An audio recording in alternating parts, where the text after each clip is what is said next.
Hey guys, I'm Nashwa. Welcome back to my channel. I feel like I emulate Donald Trump a lot because I do everything with my hands, but welcome back. I'm coming up with another book haul. Now, I know I said in December that I'm not going to buy more books because books cost money, and then I just went back on my word. So I guess you guys have to get used to the fact that I'm a liar. So basically, what happened was that I traded in a bunch of my books. I didn't want them anymore. I read them, I didn't like them, I didn't want to keep them, so I traded them in and I got a few in return, and I think there's a total of maybe 2 new books out of the rest, so the rest are all used, and I'm very proud of myself that I bought all non-fiction books. So I may or may not have mentioned the fact that I was absolutely obsessed with the Kennedys a few years ago, which is why I bought this book, which is Jacqueline Bouvier Kennedy Onassis. This is a biography by Donald Spoto. I even watched the movie in which she's portrayed by Natalie Portman, and yeah, I really enjoyed it, and I always find the Kennedys fascinating, so that's the first buy. The next one is about Princess Diana, her true story in her own words, compiled by Andrew Morton. And when I was making my review for the Freddie Mercury book, I mentioned an incident concerning Lady Diana in that, and I mentioned that she's another celebrity, or a royal figure in the UK that I wanted to know more about, so that explains the second one. The third book is a biography of Nelson Mandela, written by Peter Lim. Now, I have read A Long Walk to Freedom last year. I read it, and last year or maybe 2 years ago, I feel like it's always important to get another perspective. So even though I've read Mandela's book, a shorter version written by someone else explaining the events would be just as helpful for me. And when I read A Long Walk to Freedom, I absolutely loved it. I listened to it on audiobook, and I switched to the physical book because it was just too much for me to finish in one go. But it was amazing. It's a very inspiring story, and I know that Mandela wasn't perfect, but then no one is. So yeah, he's a very fascinating person for me to read about, which is why I got the next one.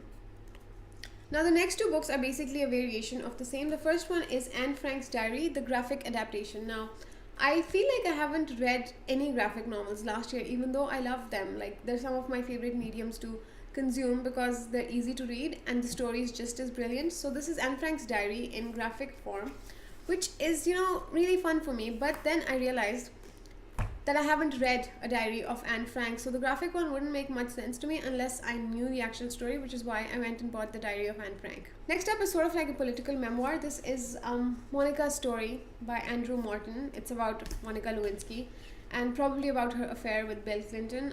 And I know that it's one of the biggest scandals of the 1990s, but then my whole thing is that I want to read about it myself, so just so that I can sort of form my own opinions and have a different perspective about it. Then I have another book which I'm a little scared to talk about, in the sense that it's basically a little scientific. It's an astronaut's guide to life on Earth, and this is written by Chris Hadfield, who was an astronaut, and he spent decades in training and then spent 4,000 hours in space, and he came back with his own perspective. So I didn't initially want to pick it up, but the shopkeeper told me that a lot of people were picking it up, and I don't know if he was telling the truth or just trying to sell me the book, but then when I read the synopsis, I thought it's interesting, so I thought I'll just pick it up and try it out. And the last 2 books are basically musical biographies because, that's my thing now, at least for a little while. So the first one is Shout, the true story of the Beatles. This was one that I bought myself.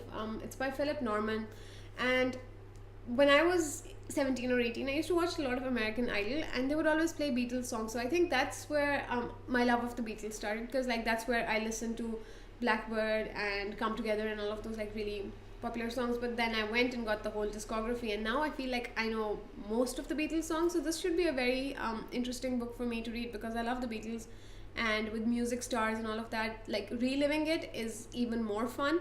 The next book that I'm going to talk about is called The Genius of Michael Jackson, written by Steve Knopper. A friend of mine moved to another part of the country, and last month she messaged me, just a text message. She's like, do you like Michael Jackson? And I just said, yeah, I haven't heard all of his music, but the ones I've heard I really like. I think he's interesting. And that was it. So this shows up in the mail a few weeks later, and it came with a note that says, I'm kind of hoping you're still into dead musicians, because I think you'd enjoy this. So yeah, that was really nice of her to send. So yeah, that's it for now. I'm gonna go and put these books on my shelf, make space for them, because it doesn't seem like it, but I gave a lot of books away last week, including some of the new fiction books that I didn't like. And I tried returning Milk and Honey to a bookshop and a library by Rupi Kaur, and nobody wanted it, so I still have that, and I don't know what to do with it because I kind of hate it, but I don't know what to do with it. So yeah, thank you for watching. Once again, it's always a pleasure to be on BookTube because it's such a helpful and honest and just a lovely community to be part of. Happy New Year. I think this haul is too soon for like 2019, but you know, this it is what it is. So yeah, I'll see you guys in my next video, and just hoping you have a great time ahead. Bye.